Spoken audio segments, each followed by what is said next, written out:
The broadcast is now starting. All attendees are in listen-only mode. Hi there and welcome from Ventura, California to today's webinar, GNSS Jamming and Interference, Causes, Consequences, and Solutions, sponsored by Novotel and Inside GNSS and hosted by WebAttract, your end-to-end solution provider for informational webinars. I'm Lori Dearman, Senior Webinar Producer with WebAttract, and I'll be one of your moderators for today's session. And in just a moment, we'll be introducing our panel of thought leaders, as today's webinar is about hearing from these experts as they explore the causes and effects of unintended interference, as well as intentional jamming of GNSS user equipment, which have consequences in both civil and military applications. You'll also have an opportunity to have your questions answered at midpoint and at the end of the presentation during the Ask the Experts panel session with both panelists. Now, we've invited you, along with over 650 professionals from 59 countries and 34 states and provinces, representing a variety of industries, to learn how to avoid or mitigate the adverse phenomena of unintended interference as well as intentional jamming of GNSS user equipment. Over the next 90 minutes, regardless of your industry segment or location, we're confident you'll find today's webinar of value. Before we get started, Glenn Gibbons, editor and publisher with Inside GNSS, would like to take a moment to welcome you and introduce Neil Garine and Mark Petavello, who will be moderating the main portion of today's webinar. Glenn? Thank you, Lori, and welcome to all of you to the latest installment in the Inside GNSS web seminar series. Today's presentation is sponsored by Novotel and addresses a subject of rapidly growing concern for GNSS product designers, service providers, and users. That is, the increasing incidence of interference and jamming that affect GNSS signals. Inside GNSS reaches more than 35,000 readers around the world with its print edition and thousands more with our digital magazine and newsletters. And based on the 650 plus registrations for today's webinar, it's clear that interference and jamming are matters of considerable interest to many of you. Inside GNSS webinars follow the same approach as we take to our engineering-oriented articles in the magazine, to take up issues of current importance to the GNSS community and bring subject experts to help us explore those topics in depth. I encourage those of you viewing our presentation today to contribute to the webinar as well by responding to the questions in our online webinar polls and sending in your questions for the live question and answer periods that take place during the event. And now I would like to invite Neil Garine, the Aerospace and Defense Product Manager for Novotel, to say a few words about today's event. Neil? Thank you, Glenn. This summer marks 20 years that Novotel has been designing and delivering precise GNSS equipment. And from the beginning, interference to GNSS has been a concern. Customers around the world have come to depend on GNSS for an extraordinary number of different applications, and solution availability is always at the top of the list of must-have features.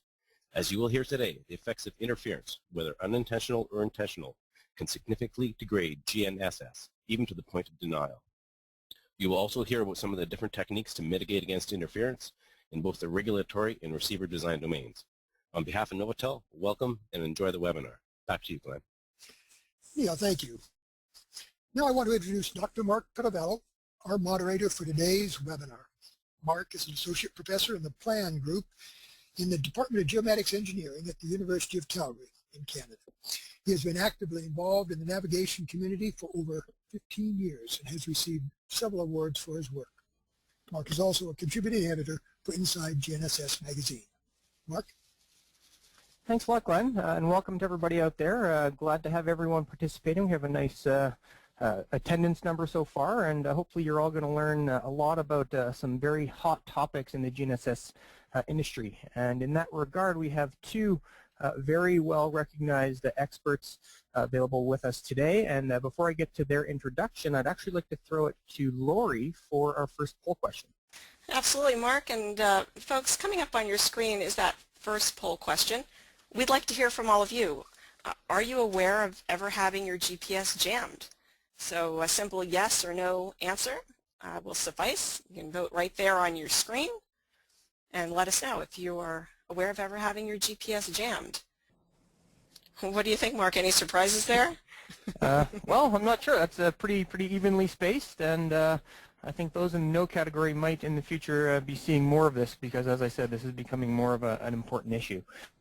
And again, hopefully some of the things that we talk about today will shed some light on whether you know it was jammed or perhaps it was something else that was causing the problem. So with that said, I'd actually like to introduce our panelists.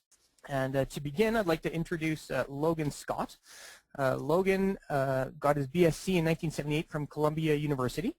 He has his own consulting company, LS Consulting, since 1991, and he's actively involved in various areas of research in GNSS, including adaptive array signal processing, alternative navigation system technologies, assisted GPS, location-based encryption, RFI, and several others.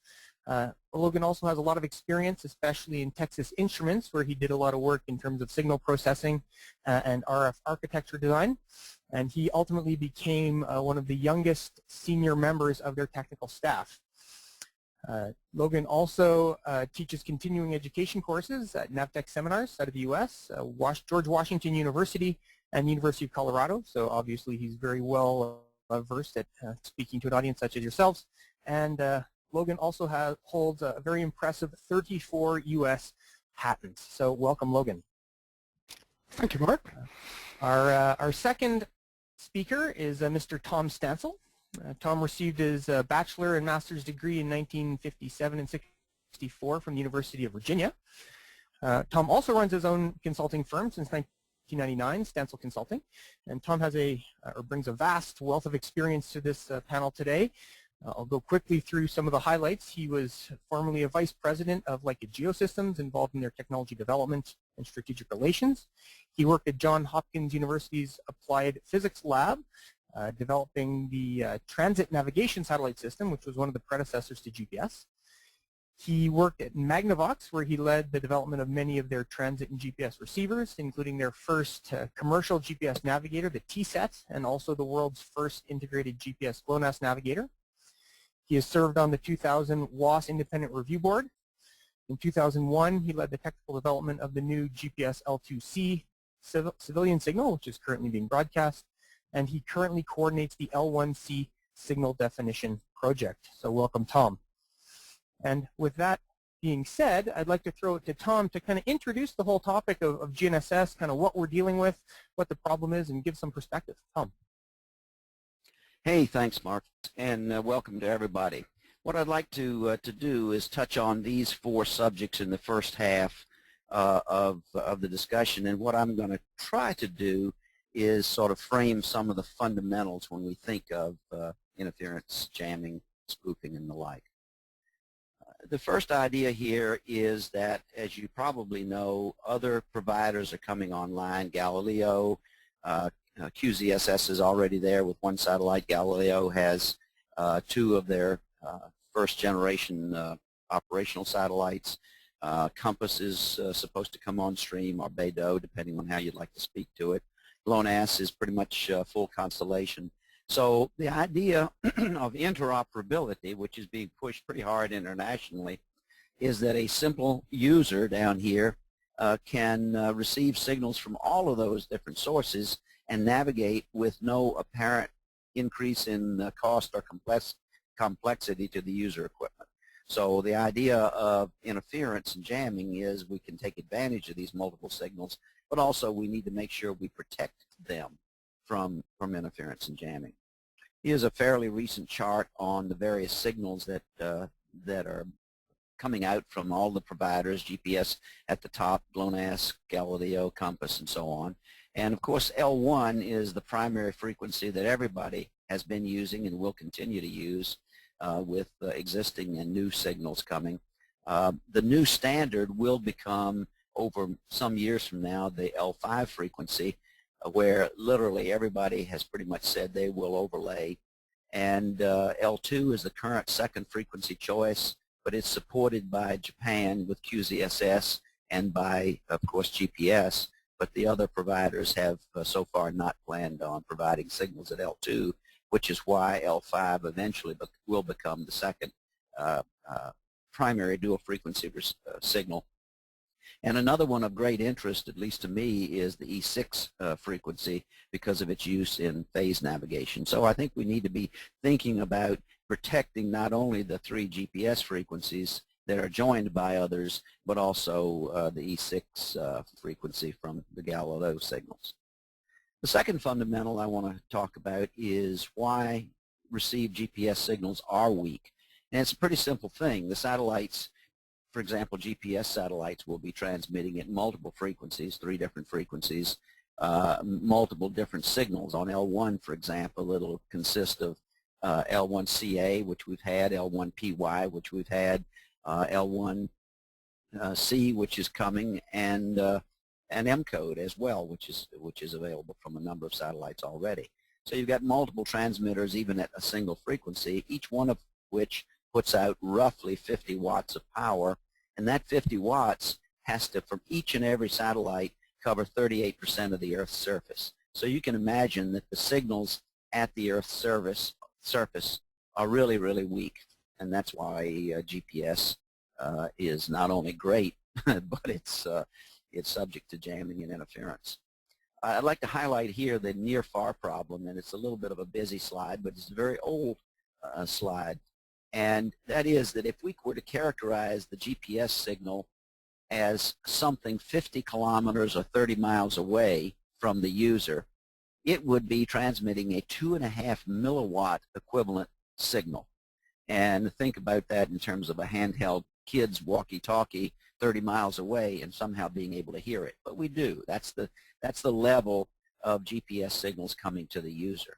Well, if the jammer, in this case a CA jammer and a Pico jammer, were also 50 kilometers away, because of the processing gain of the code, and I've characterized that by the spreading code chipping rate over 50 hertz, because that's the bandwidth of the message of 43 dB, that would require a CA code jammer not to be transmitting 2.5 watts, but 50 watts of a narrowband signal to have the same equivalent impact on the user. And because of the wider spreading code, 10 to the 7th or 10 million chips per second, at the same distance, a Pico jammer to put the same signal level here would have to be transmitting 500 watts. However, jammers typically are very much closer to you. Let's suppose we're 10 times closer. It turns out that affects power level by a factor of 20. So the CA jammer at 5 kilometers or 3 miles would only have to transmit a half a watt to hit you with the same power. Obviously, cutting that by another factor of 10 would give you another 20 dB advantage to the jammer, and similarly the Pico jammer would have to be much stronger. So let's talk about some definitions also, jamming and spoofing. Jamming is simply intended to prevent a receiver from acquiring, tracking, or navigating with GNSS signals. It's typically a wideband noise jammer, for example, will do that. Spoofing, on the other hand, classic spoofing, is intended to fool the receiver so that it gives a known false position, navigation, or time. So in other words, the spoofer could control the victim's position, navigation, and time, and therefore cause it to go places that the spoofer wants it to go, or get a time the spoofer wants it to have, rather than what it would have from GPS. Now, some people often improperly call spoofing what I call smart jamming, which is using GPS-like signals or GNSS-like signals to cause receivers to acquire those false signals, but the signals aren't intelligent enough to steer the GPS receiver to a known location, so it can prevent navigation with less power than for jamming, or it can cause some form of false but not controlled PNT results. So that's the way I characterize jamming, spoofing, and smart jamming. Where are jamming sources coming from? Well, there are folks out there, unfortunately, who would be thrill seekers, and they might like to say, hey, let's just interrupt GPS at this airport for the fun of it, and let's watch some airplanes in the fog not be able to land right now. Well, of course, that's incredibly dangerous and needs to be stopped in its tracks if it actually happens. There are also these privacy jammers, much more likely to occur, such as the one shown here that plug into a cigarette lighter for power. And the idea is, oh, I don't want my boss to know that I'm stopping for donuts, so I'll jam my GPS and he won't know where I am, or whatever other reasons there might be. And those things have caused havoc, but they do exist. They're relatively inexpensive, and so we have to be worried about that. Obviously, any criminal activity Any terrorist activity could stimulate jamming. And something people don't think of is we went through the light squared discussions not too long ago, and these would be government authorized services, but because they were powerful signals in adjacent channels, it could cause overload, for example, to GPS receivers in the neighborhood or other mechanisms, and therefore create a problem.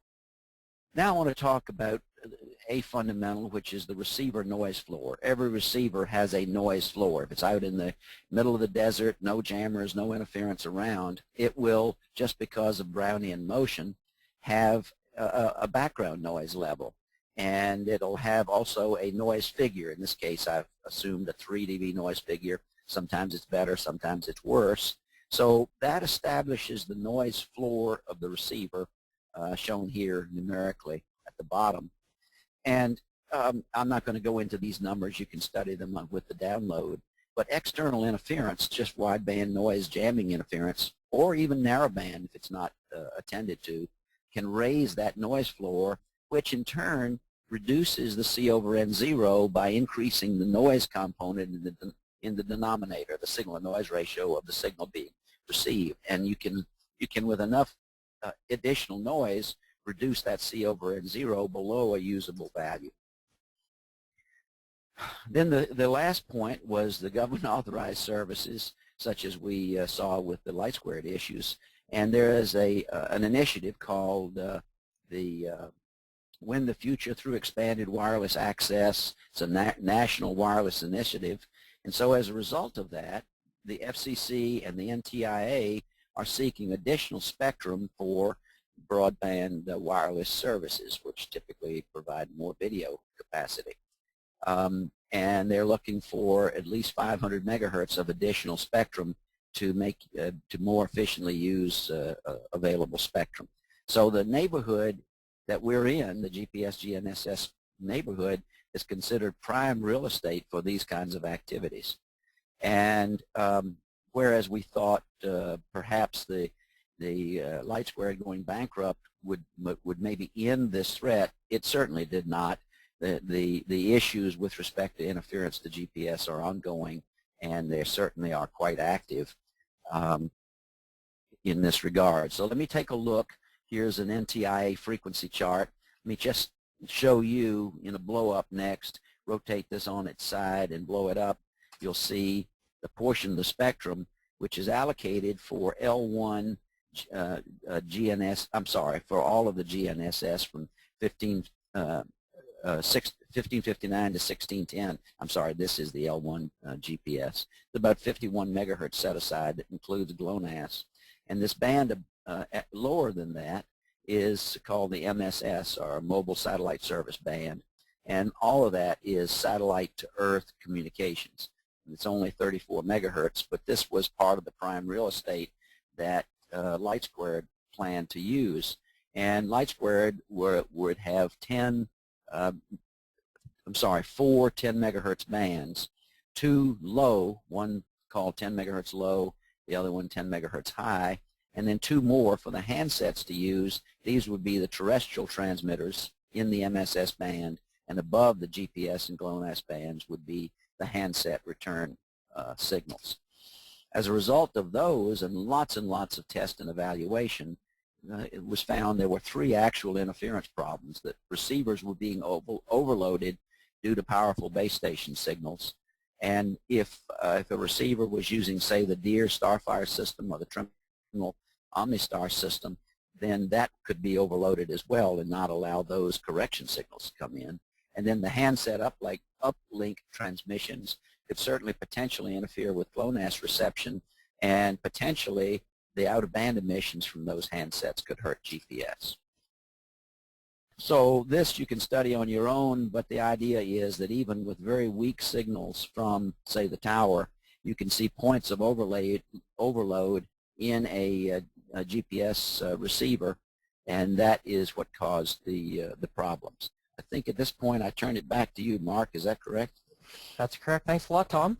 And before I turn it over to Logan, just a quick reminder to everyone out there, if you do have questions, you can enter those into the system, and we will be addressing those immediately after Logan's presentation, and then again a little bit later on towards the end of the presentation. So that said, Logan, I was hoping you might be able to give us a little bit more ideas to the motivation for jamming both in the civil and military communities, and also perhaps some examples of things that have happened in the past. Okay, well, thank you, Mark. I appreciate the introduction there. My background is primarily military receiver, so I'm going to talk mainly about civil at this point. And let's see if I've got control. Yes, I do. So what is the current state of affairs? A lot of people have been looking at this and wondering what do jammers mean to me, and I'm going to talk about that in the first section here. Okay, first question you always need to ask when you talk about jamming is, why would someone do that? Because if it doesn't make any sense, chances are they're not going to do it. So for the military jamming and spoofing, it's pretty obvious why someone would do it. You can deny navigation to opposing forces, you can create confusion, you can lessen effectiveness of opposing forces, and so on. But in the civil sector, it's a little less clear. The most common reason at this point is accidental jamming or incidental jamming, where someone is basically jamming because they're using the GPS band, not understanding that they're jamming GPS.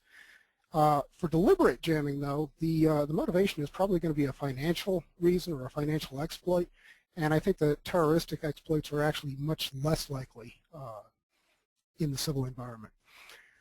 Okay, what have we seen in terms of unintentional jamming incidents? Well, at Moss Landing, what we discovered is jammers are hard to find, and in particular, what was found here was there was a television preamp in a paint locker which was radiating in the GPS band and denied access to GPS over about a 2-kilometer radius. It was actually very difficult to find this one. In 2007, a U.S. Navy ship started transmitting a jamming signal, again accidentally, and knocked out a good chunk of San Diego.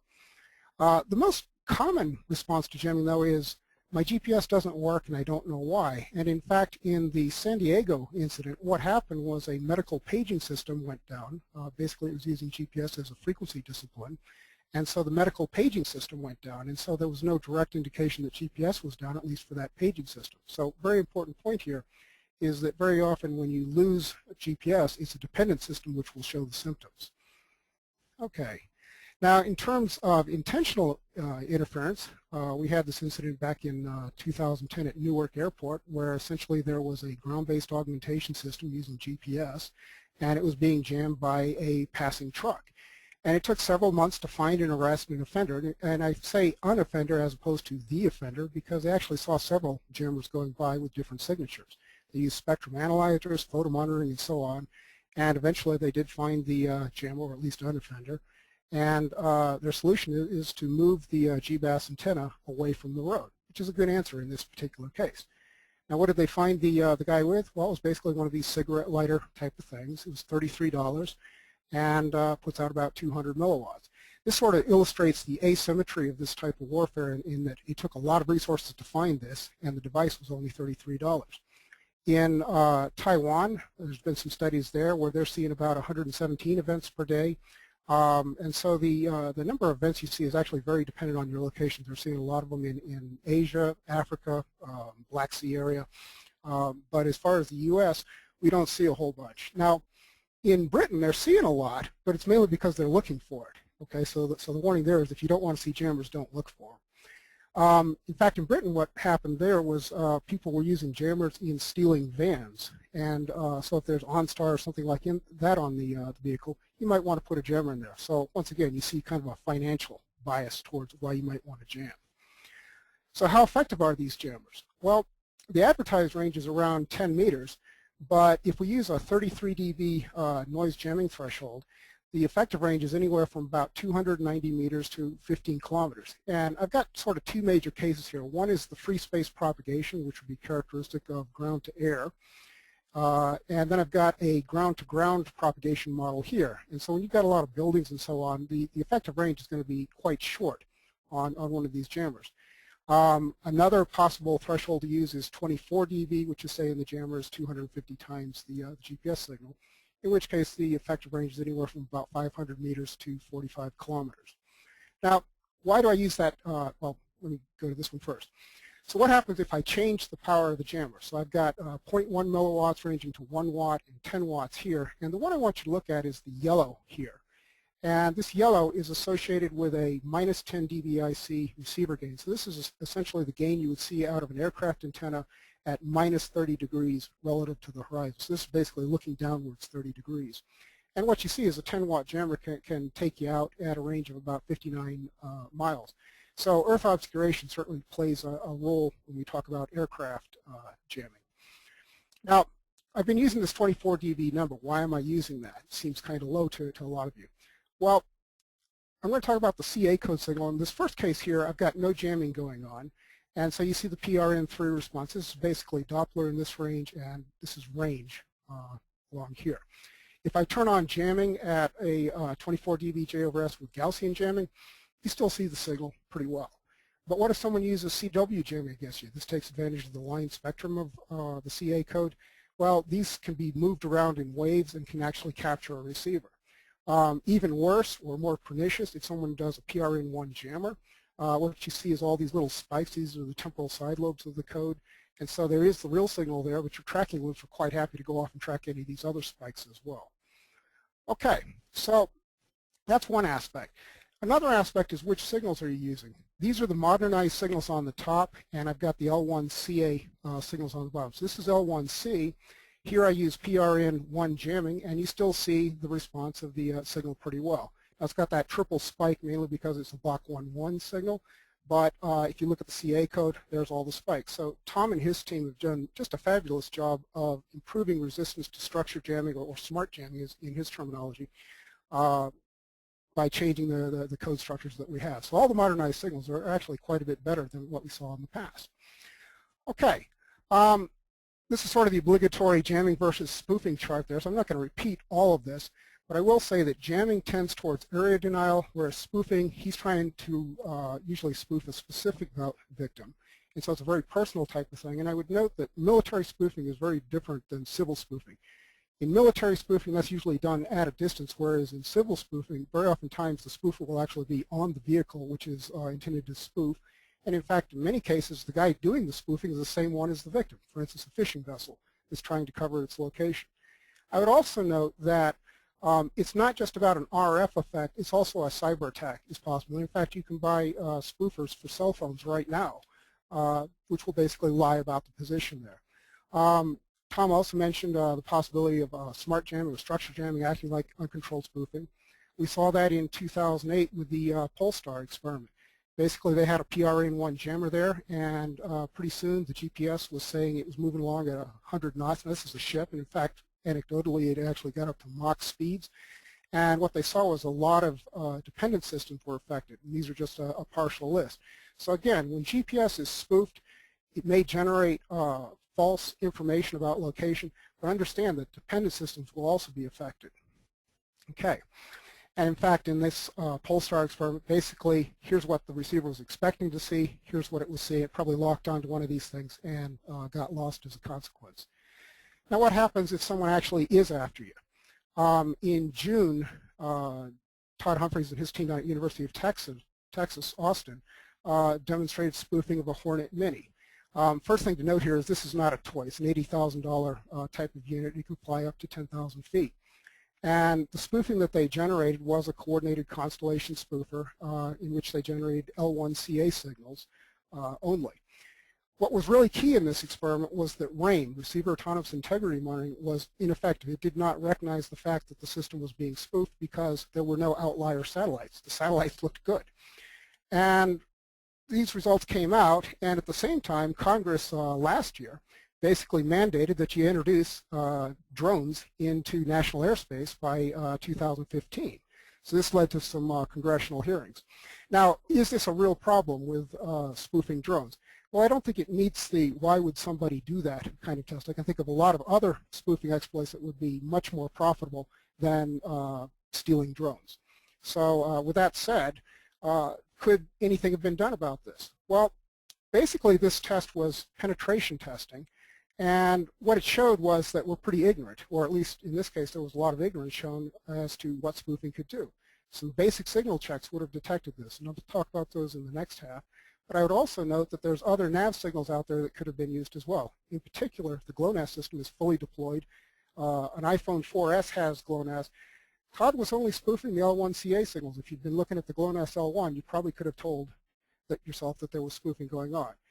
I'm also going to talk a little bit about SASM, that's the military receivers, and rather glibly, some folks have said, well, we'll just use SASM in drones. Well, I would argue this is really problematic for non-governmental applications.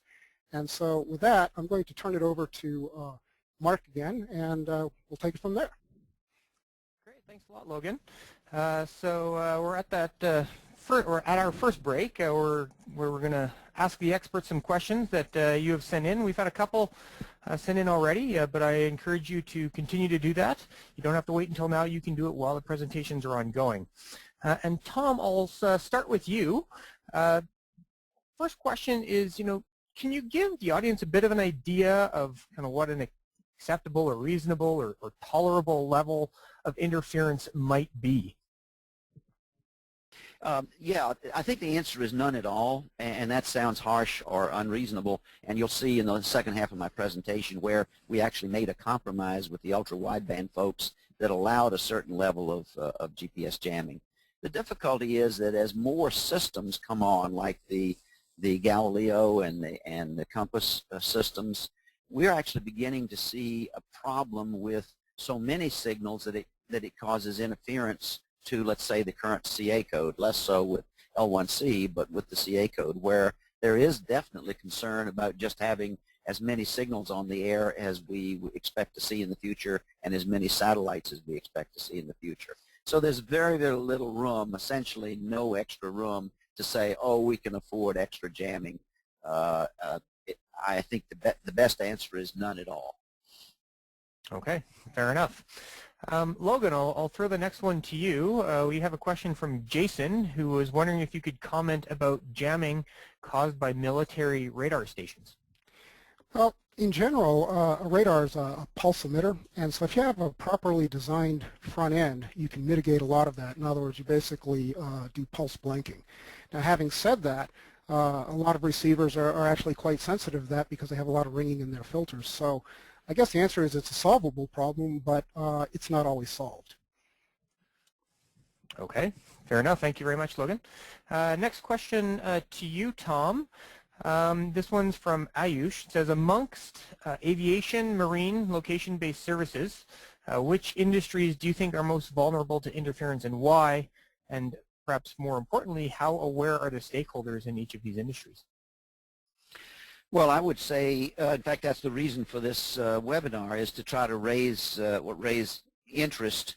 I will show you also in the second half that some user equipment is already being equipped with means of preventing jamming of certain types.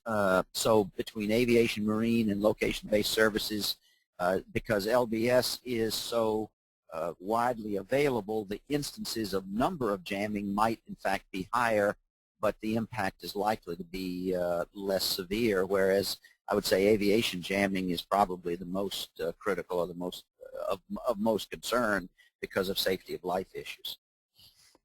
Okay, fair enough. I think that seems like a reasonable question, or answer, pardon me. It's a very reasonable question as well. Logan, I'll throw one more to you. Are there some regions that are seeing more jamming than others? It's really a question of who's looking. As an example, over in Britain, they're seeing a lot of jamming, but it's mainly because they're looking for it. We're also seeing a lot over in parts of Africa where there may be an unawareness of the GPS frequencies. You look at the GPS frequency band, it's relatively clear. Hey, it's a great place to set up. So there's a lot of incidental jamming going on there. Okay, very good. And one just came in a couple of minutes ago from Russell, and Tom, I'll try and throw this to you. I haven't sent it to you just yet. But the question is, can you comment on unintentional interference or jamming caused by GNSS systems themselves? And I don't know if we interpret that as any one system or inter-system interference. Well, I guess I would, maybe it is in fact what I was saying. The interference is like raising the noise floor. And so it's not likely to cause as much false navigation as it's likely to For example, if you are dependent on receiving a GPS signal, a weak GPS signal at 5 degrees above the elevation angle, and other satellite systems are raising the noise floor, then it might make that very difficult. However, the good news about additional signals, if your equipment is able to use them, you don't have to have a 5-degree elevation limit. Or if we've got enough GPS signals, you don't have to have a 5-degree acquisition elevation limit. So there's good news and bad news about many more satellites. The bad news is that there is concern about raising the noise floor.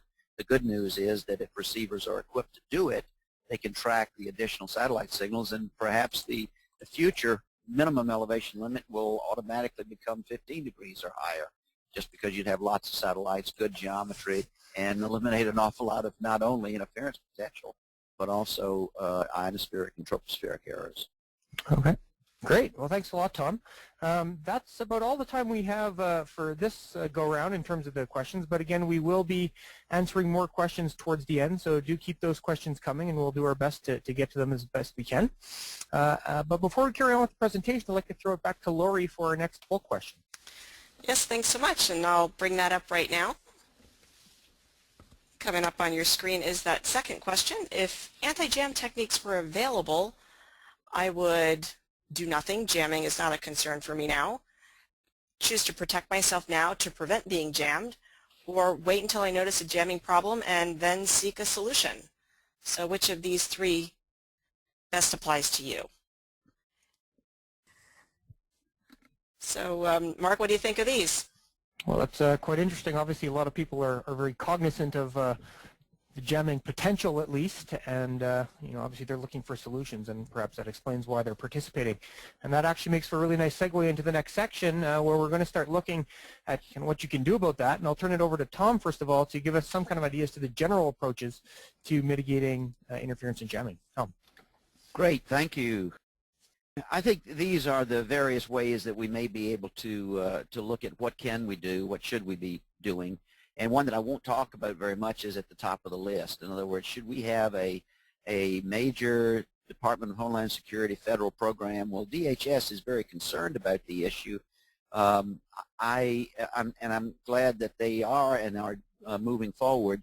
My concern is that it's really a huge program and project, and may or may not require the kind of expenses and personnel that a huge program would imply.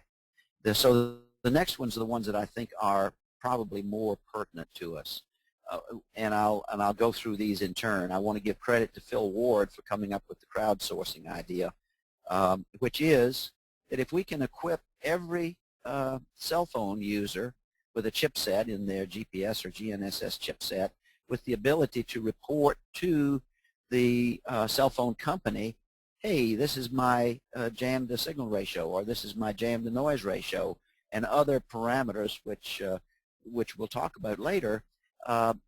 The cell phone companies working in a public-private partnership, let's say with DHS, could very quickly specify there is a jamming issue going on in this particular area, how widespread it is, how strong it is, and that is probably the single most effective way of finding and doing something about jammers that are out there. The second thing I want to talk about is we don't necessarily, I believe, we don't necessarily have to have federal regulations and federal towers listening for jamming signals all over the place. I frankly think some local authorities, whether it be a state or county or even a locality, by having ordinances or laws in that area saying we don't allow jamming of GPS or GNSS in this area, could actually be far more effective. If we were able to equip the policemen, the local police, with not only a radar detector but a jamming detector, then perhaps this would become the attitude of the local police in protecting against jamming. Well, why would any local authorities want to do that? The primary reason would be public safety. For example, there are local airports and local aircraft, not just the large airports where people would be very concerned about heavy metal, heavy iron landing, but even the small airports that are dependent on GPS for guidance coming in. And some of that is done with or without actual approval of the authorities, but almost everybody is using GPS for coming into an airport anyway. So a local authority might want to prevent that kind of jamming. Obviously, there are emergency vehicles that are located and guided by GPS today, police, fire, etc. And you really wouldn't want them jammed either intentionally or inadvertently, like it could very well happen. We have folks that we keep track of by GPS anklets, and obviously we wouldn't want them going into areas that are quote-unquote protected or made private by GPS jamming.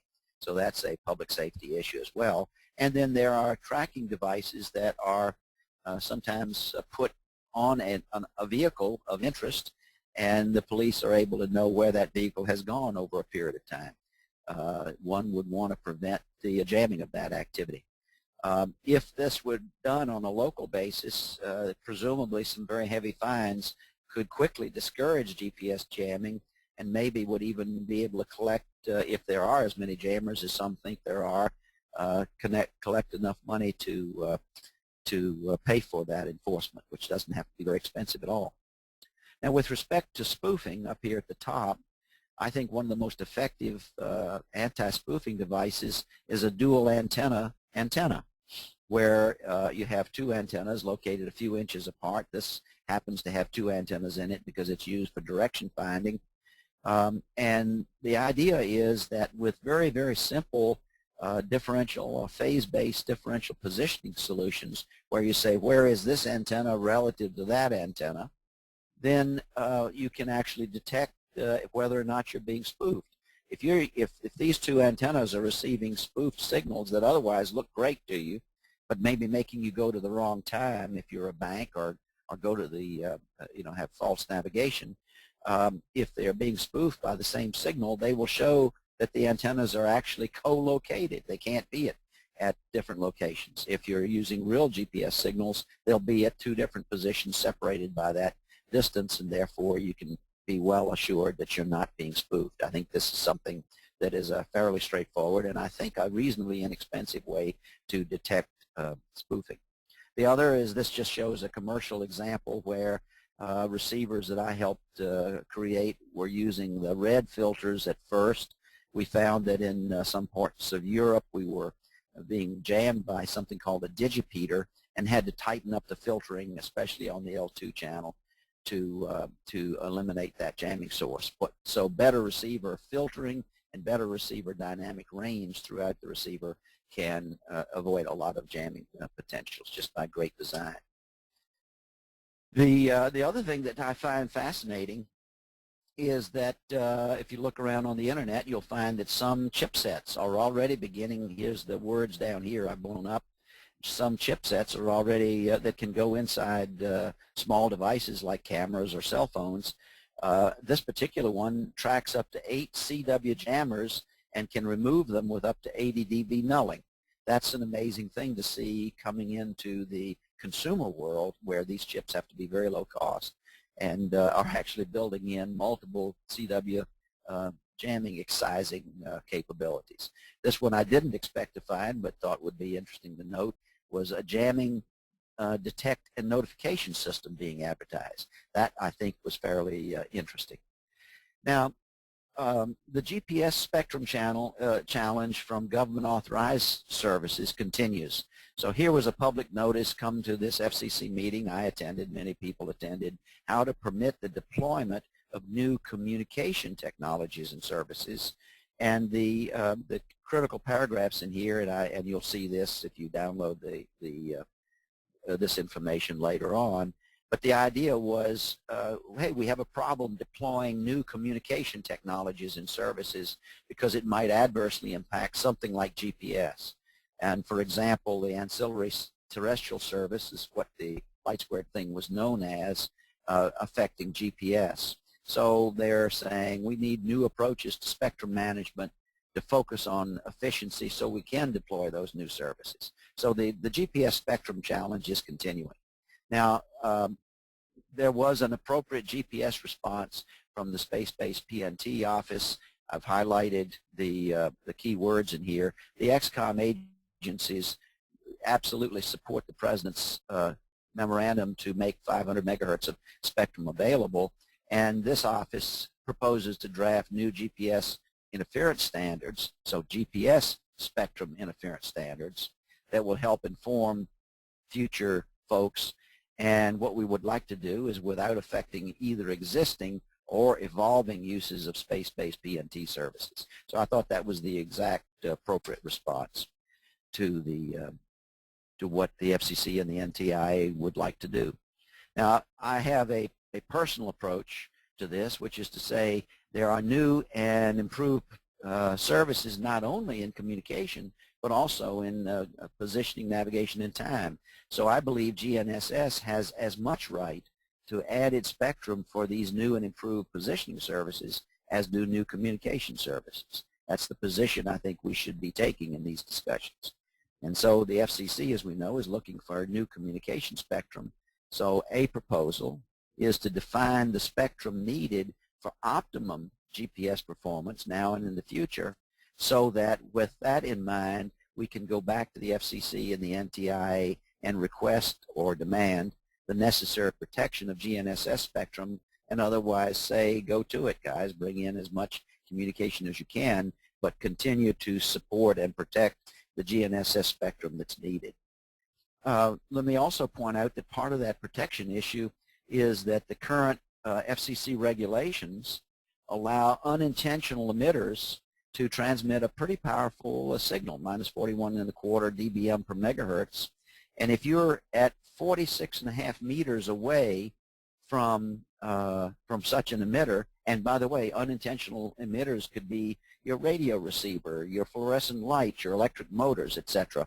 46 meters away, you can hurt the noise floor of a GPS receiver by 3 dB. 300 feet, the length of a football field, you can affect it by 1 dB. So the existing regulations allow unintentional emitters to radiate what I think of as devastating levels of GPS interference, and we need to take a look at that as well. The next slide shows how this was negotiated with the FCC. If some of you remember the ultra-wideband challenge, the idea that originally was, well, if the ultra-wideband transmitters transmitted at this power level, minus 41.3 dBm per megahertz, well, since that's the unintentional emitter limit, why would anybody care? Well, by golly, the GPS community cared. And so as a result, the regulations now call for what is actually their radiation 34 dB below the current unintentional emitter levels. And the reason that number was chosen was to make sure that any one of these handheld ultra-wideband devices did not introduce more than 1 dB of interference, raising the noise floor, when 6 feet away from a GPS receiver, knowing that there could be millions of ultra-wideband devices walking around. So it was a compromise to say, yes, you can emit in that band to some degree, but here's a limit which is pretty severe and attempting to protect the GPS band. So what I would like to see us do from the GPS and GNSS community is establish required interference masks and say, let's work with, in a cooperative way, with the NTIA and the FCC to define the required protection masks, including middle of the band as well as out of band interference, so that we can adequately protect GNSS receivers. And then the final point here is that this is some of the test results on the light squared testing that was done. Here's one of those communication models of propagation. And the reason that model is down here is because the communication guys want to be able to assure they have a powerful enough signal to reach everybody at these distances. Here's the free space model. And what we learn is that some of the interference, a lot of the interference, is actually even above the free space model. And so we need to negotiate not just what interference level reaches a GPS receiver, but what propagation model is used to protect us. I think that ends my segment there. So, Mark? Great, thanks a lot, Tom. We have some great questions coming in, but before we get to those, we'll turn it back to Logan to talk a little bit more about the details of jamming and spoofing at the receiver level, both for military and civilian applications, and to introduce this interesting concept of location proofs. Logan. Thank you, Mark. So at this point, I'm going to talk about what we can do. And again, I'm going to be talking mainly for civil users, but there will be some military overlap here. The first thing is to make laws against jamming. And we've moved quite a bit in the last few years. Basically, jamming is illegal. You're not supposed to do that. And if you import jammers into the U.S., even one, you are subject to some fairly major fines. So as an example, if you see a jammer for sale in Taiwan, you purchase the thing, bring it into the United States, you're in violation of the law, at least the U.S. law. You're not allowed to sell these things or advertise them either online or in stores or even at flea markets.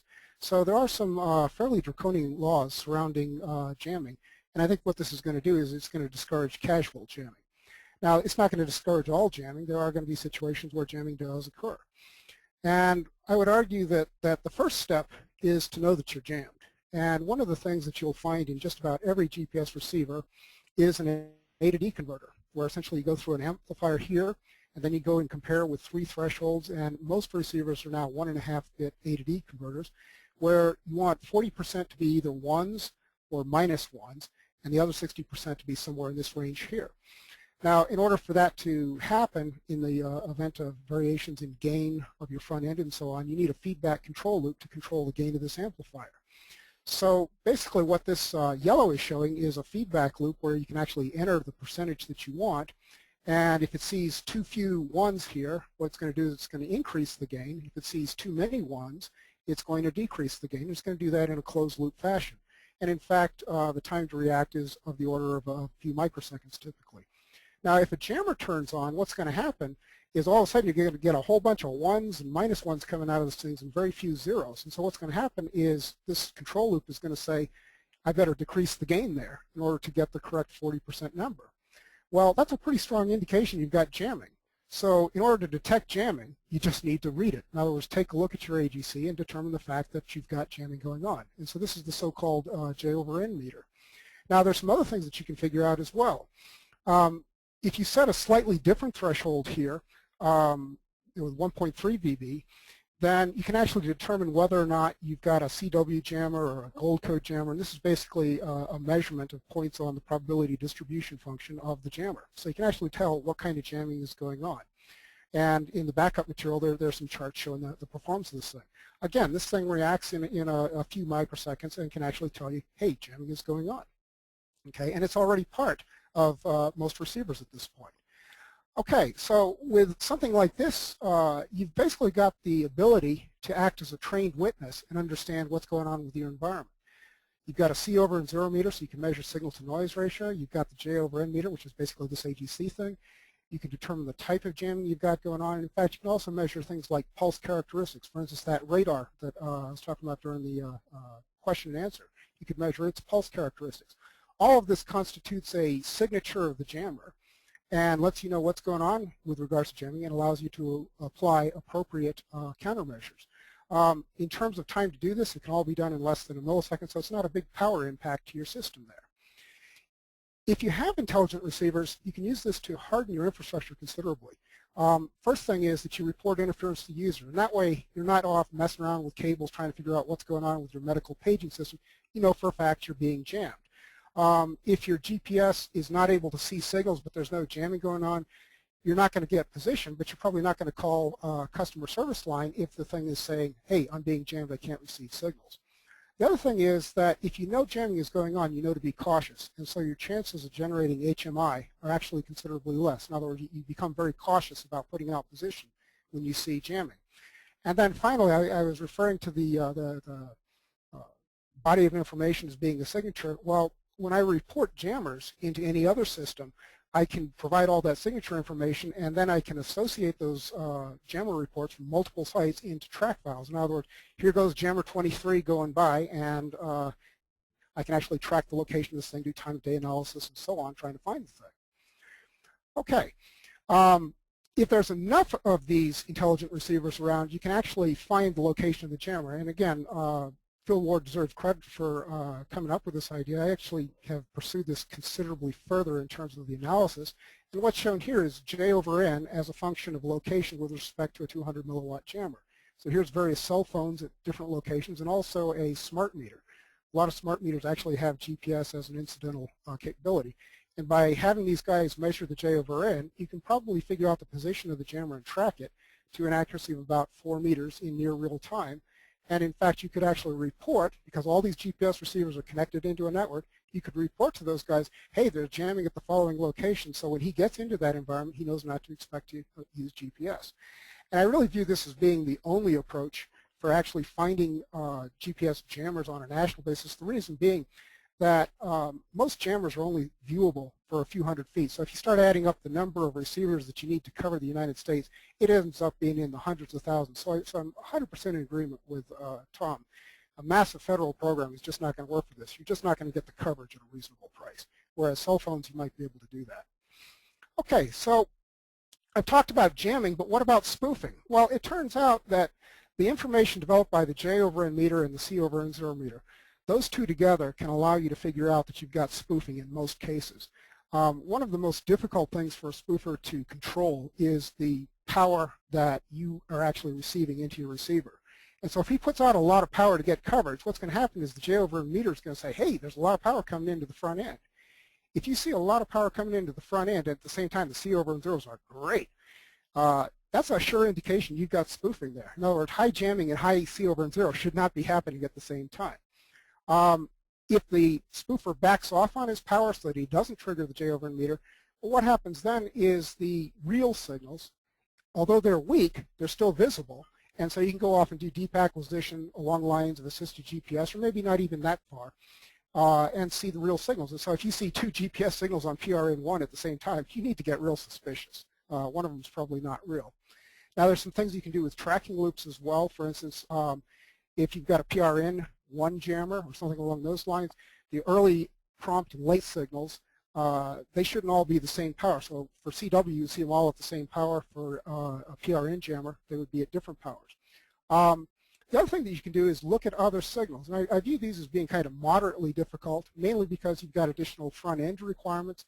But look at the L2 signal. Look at the L5 signal. If you look at all these signals, the spoofer may or may not be covering them all. And in particular, I would view GLONASS as being low-hanging fruit because your front end, there's a good chance it covers that. In fact, there's a good chance your receiver has a GLONASS capability already. So use GLONASS as well as GPS.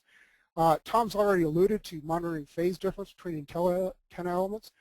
I'll talk about that in a little bit. But one thing I would really like to see on civil signals is cryptographic features so you can establish the provenance of the signals. I view that as being hard, not so much from a receiver perspective, but from a program point of view. Getting the GPS director to go off and do that. It's an unfunded type of thing. Now, another possibility you might consider is using a military SASM receiver. And that's certainly possible even if you are a civil user. But you have to obtain authorized user status, which basically says you're sort of working for the government, maybe not if you're a bank. But then you have to obtain the receiver. That's not necessarily, these are GSA type items. But then you have to key the receiver, and that could be a major logistics problem. How do you get the keys, key the receivers? Because an unkeyed SASM receiver is pretty much the same thing as a civil receiver. It can't deal with the military signals unless it's keyed. So anytime you talk about SASM, keep in mind keying is key. Bad pun. Okay. With regards to using two antennas to detect a spoofer, one comment I wanted to make on that to amplify is the fact that you really don't have to figure out the positions of these two antennas here. You can actually just use a direct phase measurement on these two here because all the signals coming from the same direction. Basically, there's going to be the same phase delay on these things, and so you can actually use this at a signals level and don't have to get into a navigation level.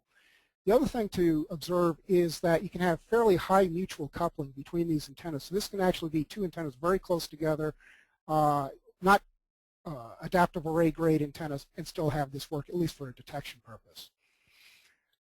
Okay, what can we do with navigation? Well, for simple spoofers, one of the things that's going to happen is the time is going to jump, or the position is going to jump when the spoofer turns on. So you look for anomalies in time and position. If you've got a stationary receiver, say a timing receiver, if the stationary receiver starts flying around and moving, you really need to get very suspicious about that. RAIM and FDE, that's fault detection and exclusion. These types of functions are good against smart jammers or structured jammers, but a constellation-style spoofer, these are really not going to detect that. The other thing is look for consistency with other navigation sensors. Now, in the civil world, costs have gone down tremendously. What I've got here is a bill of materials for an iPhone 4's navigation components. And so we've got the accelerometers, rate sensing gyro, 3 degree of freedom magnetic sensor, basically the compass, and the GPS receiver. And the total bill of materials on this is around $5.70. Well, if a spoofer sends your aircraft off in a southerly direction and the compass is saying you're going north, I would tend to believe the compass. So you can actually do some spoofing detection along those lines. Also, AT&T recently has introduced for their location-based services something they call spoof-proof, which basically uses Wi-Fi and cell tower consistency checks to make sure that everything is agreeing. So basically what you're looking for is agreement between the different sensors as an anti-spoofing technique. Okay. With all this said, how do you know if your receiver does these or not? I tend to be in favor of a test-based certification program here, and basically I would argue it should be an RTCM standard with a DHS sponsor, and basically it would be test-based and it would check for these 4 basic things: the fact that a receiver can measure J over N, the fact that it can do basic jammer type identification, spoofing detection, and has some fundamental RAIN capabilities. A lot of receivers don't have all of these. And I think it really does need to be done as a test-based type of process. This is basically penetration testing. It's standard in the security industry. It should be standard in the GPS industry. And you also need to report this, because if you're not reporting it, what's the point of doing this? Now later on we might get into some cryptographic and physical security specification. The cryptographic is really about knowing that you've got a good code load for cybersecurity, but that's beyond the scope of what I'm going to talk about today. I think that there is a good market for this, mainly because if I'm a sheriff in Virginia, I'm not an expert. I need an underwriter's lab style selection criteria. Certified or not certified is a very basic thing to look for. And so if I can bias the receiver's selection towards certified receivers, this improves situational awareness. I have a standardized reporting output that is usable in global IDM systems.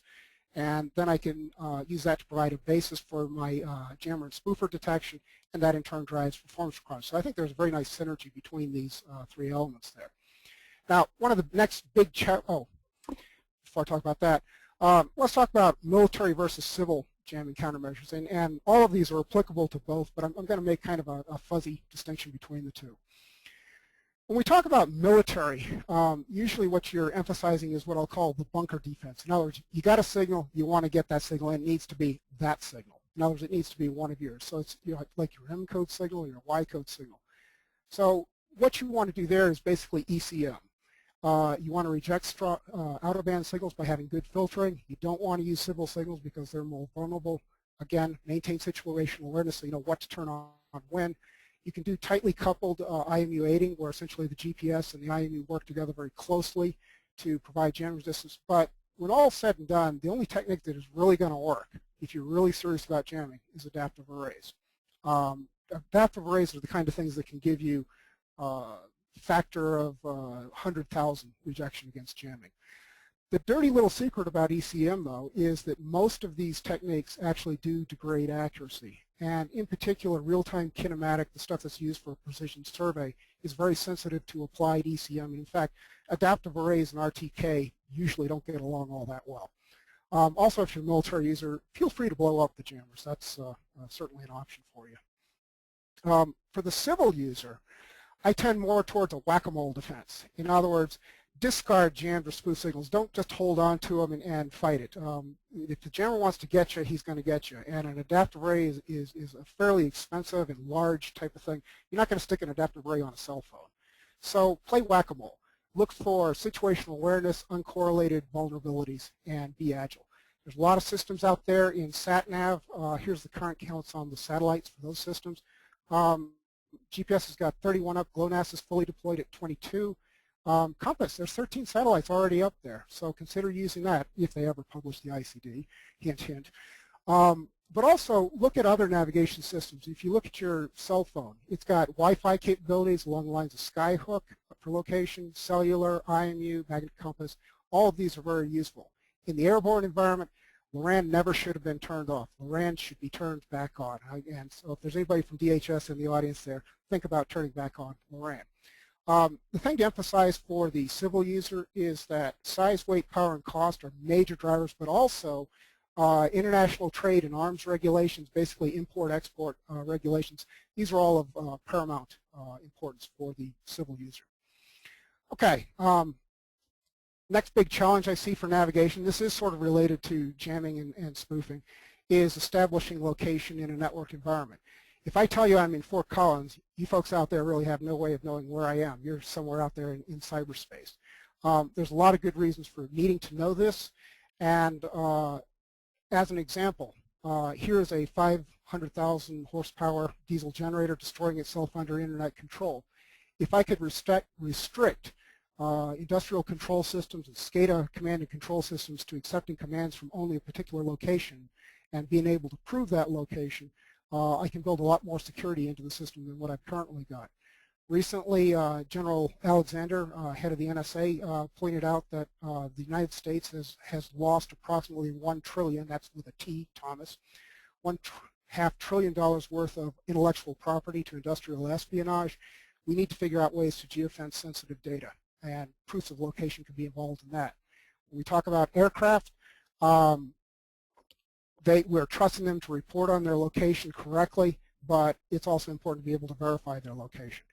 And I'm not going to spend too much time on this, but I just want to say that I think for sat-nav systems, there is a way to do this by watermarking signals. In other words, introducing cryptographic watermarks into the signal so that you can establish the provenance of the signal and the motivation for doing this. And there's a lot more detail in the associated paper. The motivation for doing this is that if I have a containerized cargo, he can report to this server with a location signature that he can't forge because he doesn't know the keys yet. He can report to this server, and I can establish the location of that container, or else this aircraft can prove his location to this control tower.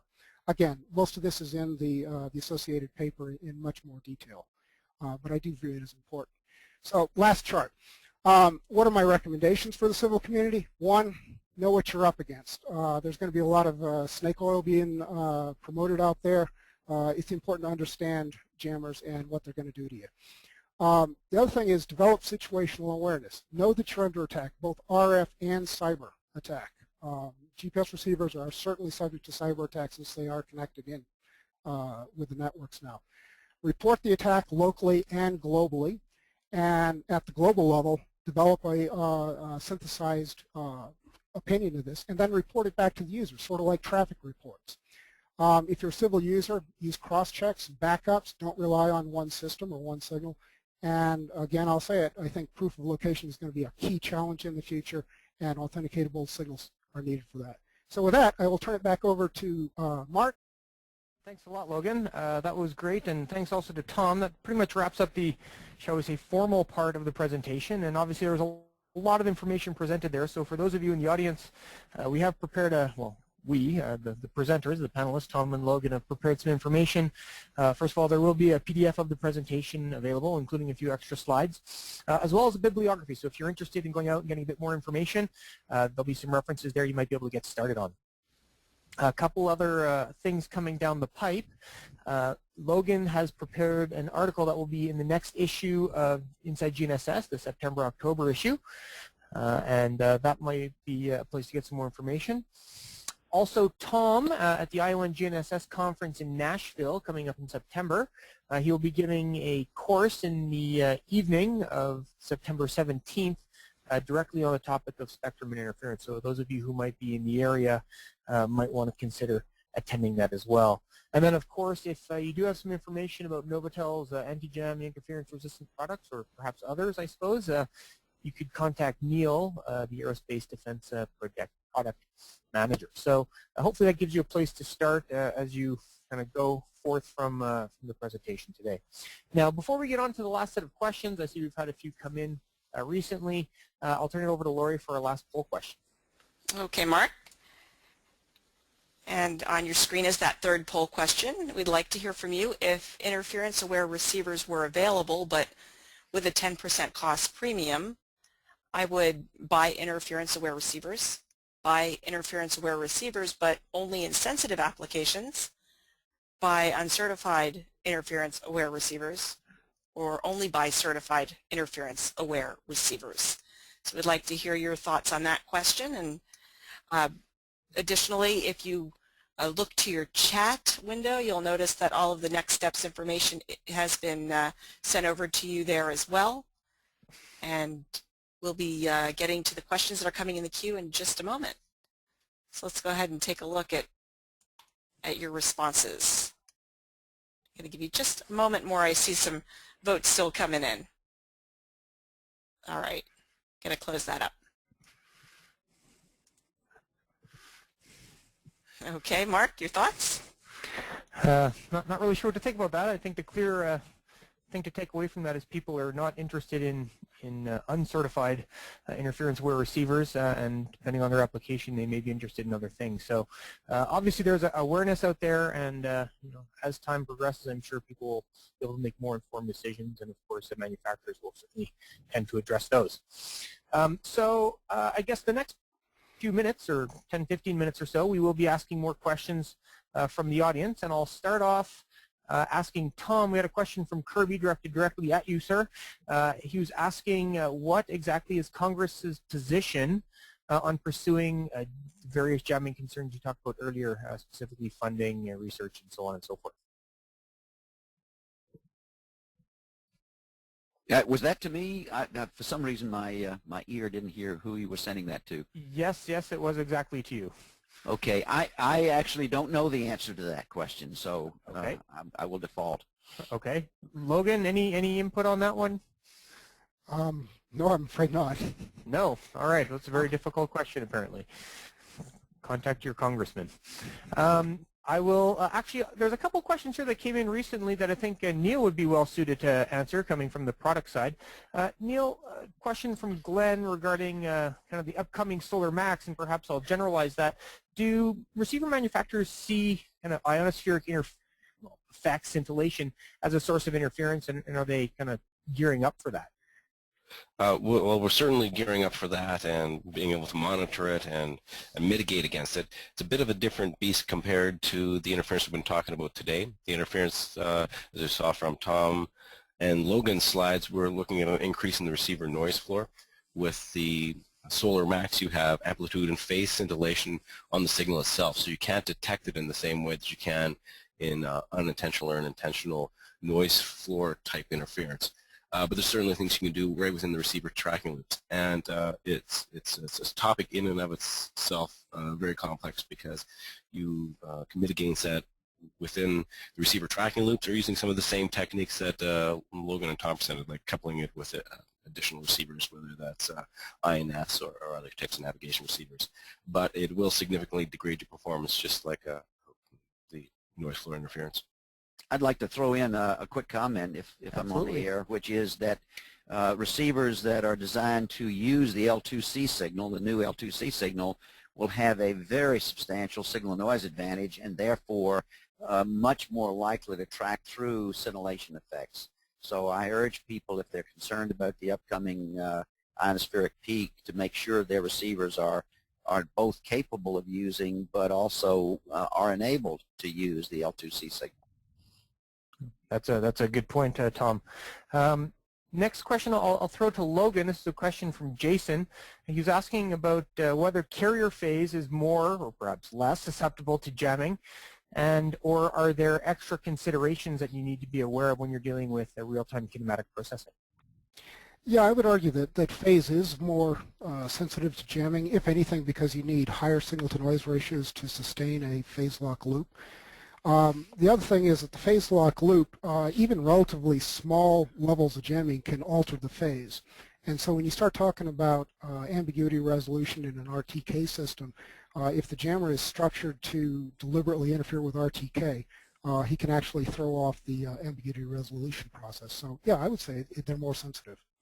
Let me disagree with Logan, if I could. Absolutely. I think it's kind of the other way around. It's easier to disrupt code than phase, and if you're doing RTK, you are totally dependent on phase. So even if, for example, you could hang on to code in spite of losing carrier track, it would mean you couldn't use that signal anyway. So it's really important to hang on to the phase, and the phase is reasonably robust as long as your phase lock loop is locked. So just a little discreet. Okay, if I can expand, I would use a frequency lock loop if I'm trying to get down to minimum signal-to-noise ratios. They actually work at lower signal. Yeah, but you can't do that in an RTK application. Well, that's my point. All right. Well, there's obviously some heated discussions, and perhaps that speaks to the complexity of the situation. In the interest of perhaps getting to a couple more questions, we'll move on to the next one. Tom, I'll throw this one out to you. With regards to various interference sources, a question came in from Panayotis asking whether or not radio transmission harmonics can cause jamming in GNSS. Yes, they can, and in fact they do. There were, and maybe even still are, certain UHF transmitters, if they're not properly filtered, and some of those can be very powerful transmitters, have harmonics that fall into the GPS band. And although people have been working to minimize that, especially if you're close to a VHF or primarily a UHF transmitter, you can find harmonics of those that do fall into the GPS band and can cause interference, definitely. Yeah, very good. Another question actually for Neil came in.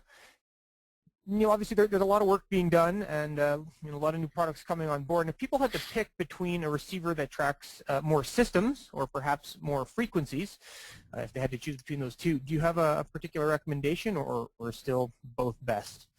Both are certainly best, and we saw a number of examples from Tom and Logan today where having access to the L2C signal is better against interference. If you're being jammed, if there's a radio harmonic and falls in L1, at least you can fall back to L2. With the advanced civil signal we have on L2C, all the navigation data is available on that to be able to navigate. But certainly multi-constellation is also great because GLONASS, you have slight frequency offsets from GPS that allows you, if something's interfering either GLONASS or GPS, you can fall back to the other system. And availability is key. The more signals we have, the better solution we can provide. So whether we're being jammed or not, just the plethora of signals that are out there in the many constellations now provide us better directivity, provides a better geometry that you can track. So if you have a spoofer in a certain direction, you can use the multi-constellation. If you have an interferer, you can use the multi-frequency. So you really, the best of both worlds is what you need. Great. Next question, I'll take this one. This is from David. I'll throw it out to you, Logan, and kind of address one of the things you talked about in your slides.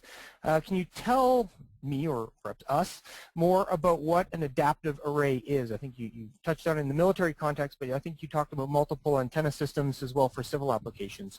So perhaps expand on that a little bit.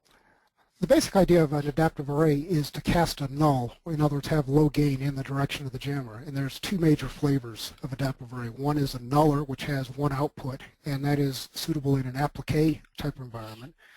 So basically it casts nulls in the direction of jammers without too much regard for where the GPS signals are. And generally speaking, you're not going to hit too many GPS signals with that. The other variation is a beamformer, where it has a uniquely tailored beam for each signal, so it tries to maximize its gain in the direction of a signal, and at the same time cast nulls in the direction of the jammers. The beamformer's advantages is much better performance and compatibility with RTK systems, but the disadvantage is that you have multiple outputs from this thing, and so you have to have a specialized receiver capable of accepting unique individual outputs, one for each satellite. Yeah, very interesting. Okay, next question is for Tom. I think you're very well equipped to answer this one. What is the status of government funding for authentication messages on L5 and L2C? They are being discussed, to my knowledge, but I don't know of any movement in the direction of actually causing that to happen. I think in today's financial environment, and worried about maybe major cuts coming in the defense budget toward the end of this year, that the time and place for let's put something new into GPS has maybe passed for a while. Okay, it's understandable. I'll ask another one for Neil. There's been a lot of talk about the receivers, but what about the antenna? Does the antenna play any role in terms of being able to mitigate jamming or interference?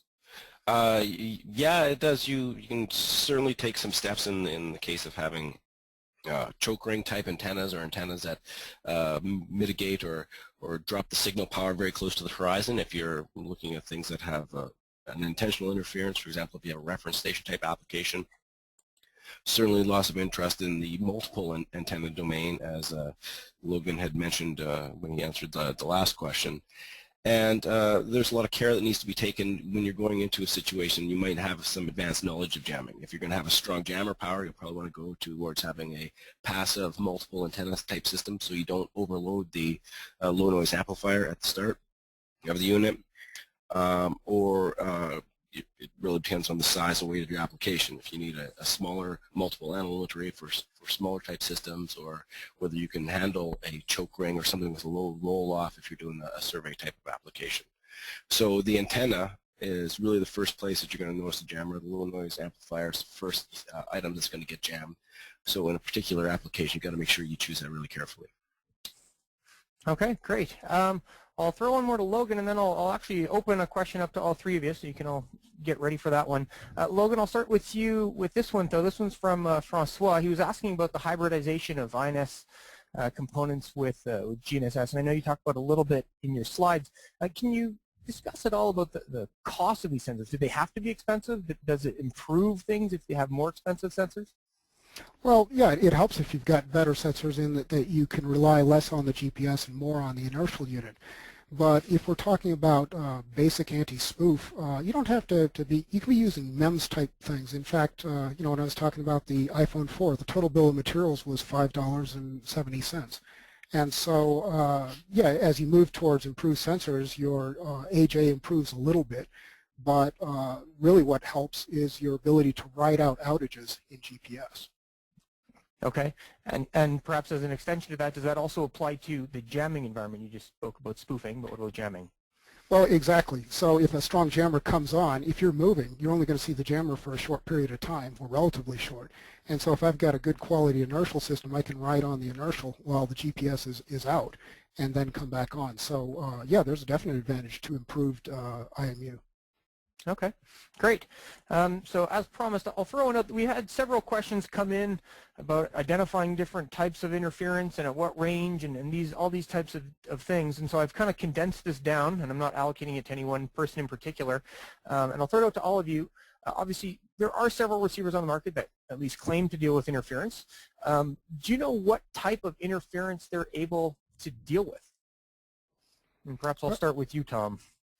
Well, the only one that I specifically, I mean, other than, of course, the militaries, and we're not going to talk about that, but I was very impressed by the fact that at least one chip maker of GPS and GNSS chips is already building CW excising nullers into their chipsets, very low-cost chipsets. Now, this is actually driven probably more by the fact that they live in environments which are themselves jammers. I mean, think about showing a TV on your iPhone, or transmitting, or what have you, going to the internet. All of that digital electronics generates a lot of interference, and it may have been sparked by that, but it's also available to work on at least CW jamming.